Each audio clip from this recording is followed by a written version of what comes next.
ఎడారిలో జలధారలు. రచన doctor K Job Sudarshan. కొట్లు ధాన్యంతో నిండును. యోవేలు 2:24. మనం కొడుకులం కూతుళ్ళమని దేవుడు ఎన్ని రకాల ధాన్యాలు సృష్టించాడో.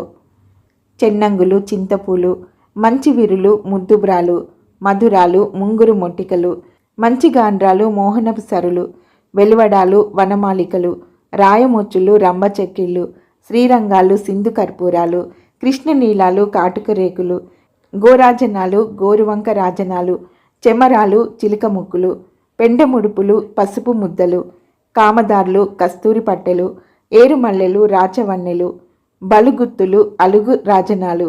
బలిరా కన్న తండ్రి కన్నబిడ్డలకు ఎన్ని రకాల అన్నాలు సృష్టించి పెట్టావు.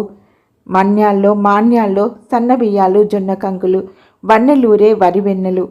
చిన్నివారమని మమ్మల్ని మన్నించావు, అన్నం అందించావు, కన్ను చెదిరేలా, కడుపు నిండేలా. బోయాజు పొలంలో సమృద్ధిగా పంట పండింది.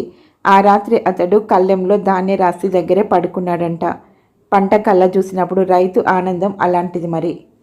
ప్రకృతిలో ఎన్నెన్ని ధాన్య విశేషాలు, ఫలాలు, పుష్పాలు. దేవుడు తన గుప్పిలి విప్పితే వసుంధర పులకరించి సస్యశ్యామలమవుతుంది. సస్యం రాసులై మోసులెత్తుతుంది. పుడమి తల్లి గర్భంలో మన పరమ తండ్రి దాచిపెట్టినవి ఎన్నెన్నో ధాన్యాలు. మనకి బియ్యం, గోధుమలే తెలుసు. పెద్ద తరం వారికి రాగులు, జొన్నలు, సజ్జలు, కొర్రెలు మొదలైనవి తెలుసు. కొన్ని డజన్ల కొలది ధాన్యాలను మానవ జాతి మర్చిపోయింది. 2-3 శతాబ్దాల క్రితం రైతులు ఎన్నెన్ని ధాన్యాలు పండించేవారో తలుచుకుంటే ఆశ్చర్యం వేస్తుంది.